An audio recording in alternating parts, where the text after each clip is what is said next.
শুধুমাত্র ফেল হবেন এটা আপনি জানেন, কত নাম্বার পাবেন এটা আপনি জানতেন, কিন্তু আজকে যখন এই রেজাল্টটা যখন প্রকাশ করে দেওয়া হলো দেওয়ালের মাঝে, তখন সমস্ত কলেজের প্রফেসর এবং ছাত্ররা সবাই দেখে নিল আপনি পড়াতে গোল্লা, আপনি 5 নাম্বার পেয়েছেন। আপনার কত অপমান মনে হবে। আল্লাহ তাআলা মানুষকে দুটো কারণে, তাকে আতঙ্কিত করার জন্য এবং তাকে অপমান করার জন্য তাদেরকে এইভাবে বলেই নাও তোমার রেজাল্ট। সকল প্রশংসা, গুণগান, গুণকীর্তন সেই মহান প্রভুর, যিনি আমাদেরকে অসংখ্য নিয়ামত দ্বারা পরিপূর্ণ করেছেন এবং তিনি আমাদেরকে দুনিয়ার সব থেকে শ্রেষ্ঠ, সব থেকে উপর লেভেলের নিয়ামত দান করে আমাদেরকে সফল করেছেন। তিনার সব থেকে বড় পৃথিবীর মধ্যে নিয়ামত হলো আল্লাহর ঘরে সিজদা করা। আল্লাহর ঘরে সিজদা করা হলো পৃথিবীর সব থেকে বড় নিয়ামত, যার জন্য আমরা পৃথিবীতে এসেছি। প্রত্যেকটি জিন এবং মানুষ পৃথিবীতে এসেছে শুধুমাত্র আল্লাহর কাছে মাথা নত করার জন্য। এটাই হলো একমাত্র উদ্দেশ্য, এটাই হলো সব থেকে বড় নিয়ামত। তাই তিনার প্রশংসা করে বলি আলহামদুলিল্লাহ। তারপরে পরেই আমাদের নবী হযরত মুহাম্মদ বলুন সাল্লাল্লাহু আলাইহি ওয়াসাল্লামের উপর কোটি কোটি দরুদ সালাম বৃষ্টির ন্যায় বর্ষিত হোক। আল্লাহুম্মা সাল্লি আলাই, আল্লাহুম্মা বারিক আলাই। যারা দেওয়ালে হেলান দিয়ে আছেন, হেলান দেবেন না, এগিয়ে বসো। আজকের বিষয় কিয়ামত। কিয়ামত থেকে জাহান্নাম। যেভাবে পৃথিবী ধ্বংস হবে, পৃথিবী ধ্বংস হওয়ার পরে কিয়ামতের মাঠ কেমন হবে, আজকে জান্নাতীদের কথা বলা হবে না। আজকে শুধু যারা সফল হবে না, যারা বিফল হয়ে যাবে, যারা পরীক্ষাতে ফেল হয়ে যাবে, আজকে শুধু তাদের গল্প হবে। কেন?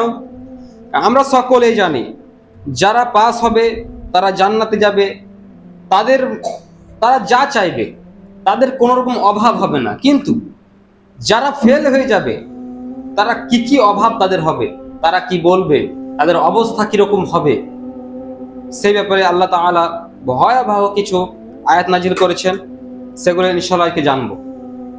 তার আগে আমরা যে সমাজে চলছি, আপনি বুঝতে পারবেন এগুলো কাদের জন্য। আপনার বাস্তবটাকেও তুলে ধরবে, যদিও বা শুনতে মনে হবে এটি একটা গল্পের আকারে করা হয়েছে, তারপরে আপনার বাস্তবটাকে দেখাবে আপনি আমি সকলেই এই রাস্তাতে পড়ে আছি। আল্লাহ তাআলা সর্বপ্রথম শুরু করছেন বিসমিল্লাহির রহমানির রহিম। ইয়াউমা ইউনফাখু ফিস-সূরি ফাতাতুনা আফওয়াজা। যেদিন সিংহায় ফুৎকার দেওয়া হবে এবং তোমরা দলে দলে আসবে। ইয়াউমা ইউনফাখু ফিস-সূরি, সেই দিন সিংহায় মানে একটা বাঁশিতে ফুৎকার দেওয়া হবে। তারপর যে ফাতাতুনা আফওয়াজা, ফাতাতুনা তোমাদেরকে আসতে হবে, তোমরা আসবে, আফওয়াজা দলে দলে। আমরা সকলে জানি সেখানে যদি যাই, আমরা যে কর্ম করেছি তার জন্য আমাদের কি জাহান্নামে যাওয়া আবশ্যক।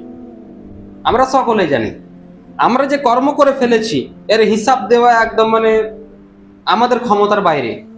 তারপরেও আল্লাহ তাআলা গ্যারান্টির সাথে বলছেন তোমাদেরকে আসতে হবে। আমরা যদি না চাই আমরা কিভাবে যাব? এর জন্য একটা উদাহরণ একজন আলেম দিয়েছিলেন, খুবই ভালো লেগেছিল।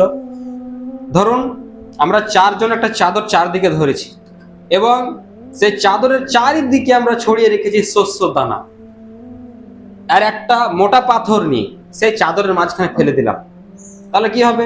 চাদরটা মাঝখানে ভারী হয়ে যাবে এবং যত সরষের দানা চারিদিক থেকে সব এক জায়গায় জমা হয়ে যাবে। ঠিক তেমনই আল্লাহ তাআলা বলছেন ইয়াউমা ইউনফাখু ফিস-সূরি, সেদিন যখনই ফুৎকার দেওয়া হবে বাঁশিতে, এমন টানবে মানুষকে, ফাতাতুনা আফওয়াজা, মানুষ যদি না চায় তারপরে তাকে যেতে হবে। সে যাবে, কিভাবে যাবে? কাফেররা কেউ হামাগুড়ি দিয়ে যাবে, কে দৌড়ে যাবে, কে একদম মানে শুয়ে ছেঁচড়ে যাবে, এভাবে যাবে, কিন্তু যাবে, যেতেই হবে। তারপরে আল্লাহ তাআলা বলছেন ওয়াফুতিহাতিস সামাউ ফাকানাত আবওয়াবা, আকাশ খুলে দেওয়া হবে, ফলে ওটা হবে বহু দরজা বিশিষ্ট।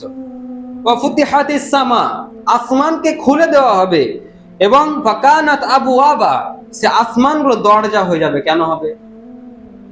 আসমানটা দরজা এই কারণে হবে, যত ফেরেশতা, সব ফেরেশতা আবার পৃথিবীতে আসবে।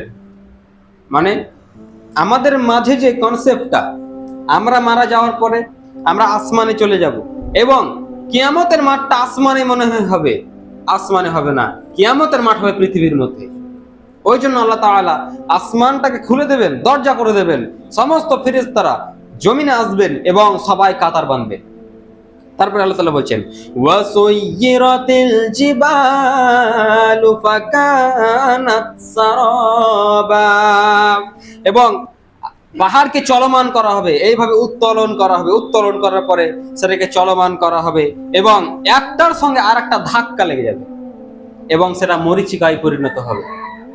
মানে পাহাড় যখন ধ্বংস করা হবে, পৃথিবীর মধ্যে যত পাহাড় রয়েছে সব পাহাড়কে আকাশে এইভাবে উড়ানো হবে, আকাশে একটা সাথে আরেকটা উড়বে, উঠতে উঠতে এই দিক থেকে একটা আসবে, এই দিক থেকে একটা আসবে, সে ধাক্কা লেগে সমস্ত কিছু ধুলোয় পরিণত হয়ে যাবে, মরীচিকায়। দূর থেকে যেন মনে হবে সোনা জলমল করছে, সমুদ্র জলমল করছে, বালি জলমল করছে, অথচ সেগুলো একদিন বিরাট বিরাট পাহাড় ছিল। কিচ্ছু পৃথিবীর মাঝে কিছু উঁচু নিচু থাকবে না, সব সমান করে দেওয়া হবে। এবং আল্লাহ তাআলা বলছেন এইভাবে যখন কিয়ামতের মাঠটা যখন তৈরি হবে, কিয়ামতের মাঠ তৈরি হওয়ার পরে এবার যখন হিসাব নিকাশ হতে লাগবে, হিসাব নিকাশ নেওয়ার পরে যখন কাফেরদেরকে যখন এভাবে বাম হাতে যখন আমলনামা দেওয়া হবে, তাদের বক্তব্য কি হবে? যখন সবাইকে বলবে এই নাও, এটা তোমার রেজাল্ট, আজকে তোমার সারা জীবনে যে তুমি পরীক্ষাটা দিয়েছো, এটা তোমাকে আজকে রেজাল্ট দেওয়া হলো, এই মোতাবেক তোমাকে এই জায়গায় ট্রান্সফার করা হলো, তখন তারা কি বলবে? আল্লাহ তাআলা বলছেন ওয়া আম্মা মান উতিয়া কিতাবাহু বিশিমালিহি ফায়াকুলু ইয়া লাইতানি ওয়া লাম উতা কিতাবিয়া। ওয়া আম্মা মান উতিয়া কিতাবাহু বিশিমালিহি, যখন এই কাফেরদেরকে বাম হাতে যখন আমল নামায় দেওয়া হবে, তখন তারা বলে ফায়াকুলু, তারা বলবে ইয়া লাইতানি উতা কিতাবিয়া, হাই আমাকে যদি আমার আমল নামা না দেওয়া হতো কতই ভালো হতো। ওরা বলবে আমল নামা যদি আমার না দেওয়া হতো আজকে কতই ভালো হতো। এর মানে এখানে দুটো বিষয় বোঝা যায়। ধরুন আপনি জানছেন মনে মনে আপনি ফেল হয়ে গেছেন, ধরুন আপনি গ্রাজুয়েশনের ফার্স্ট সেমিস্টারে আপনি কি করেছেন? পরীক্ষা দিয়েছেন। তো পরীক্ষা দেওয়ার পরে আপনি যেভাবে পরীক্ষা দিয়েছেন আপনি একদম ক্লিয়ার, আপনি ফেল হয়ে গেছেন, কারণ আপনি সারা বছর পড়েননি, আপনি একদম নিশ্চিত আছেন পড়েননি। কিন্তু এবার আপনার রেজাল্ট বের হয়ে গেছে, রেজাল্ট বের হওয়ার পরে যখন আমি এই রেজাল্টটাকে আমি বাইরে লাগিয়ে দেবো দেওয়ালে, এবং সমস্ত ছেলেরা দেখবে যে একটা ছাত্র 35 নম্বরে পাস হয়, কিন্তু এই ছাত্রটির নাম্বার এসছে মাত্র 5। এবার বলুন আপনার জন্য কতটা অপমানজনক ব্যাপার। শুধুমাত্র ফেল হবেন এটা আপনি জানেন, কত নাম্বার পাবেন এটা আপনি জানতেন, কিন্তু আজকে যখন এই রেজাল্টটা যখন প্রকাশ করে দেওয়া হলো দেওয়ালের মাঝে, তখন সমস্ত কলেজের প্রফেসর এবং ছাত্ররা সবাই দেখে নিল আপনি পড়াতে গোল্লা, আপনি 5 নাম্বার পেয়েছেন। আপনার কত অপমান মনে হবে। আল্লাহ তাআলা মানুষকে দুটো কারণে, তাকে আতঙ্কিত করার জন্য এবং তাকে অপমান করার জন্য তাদেরকে এইভাবে নাও তোমার রেজাল্ট।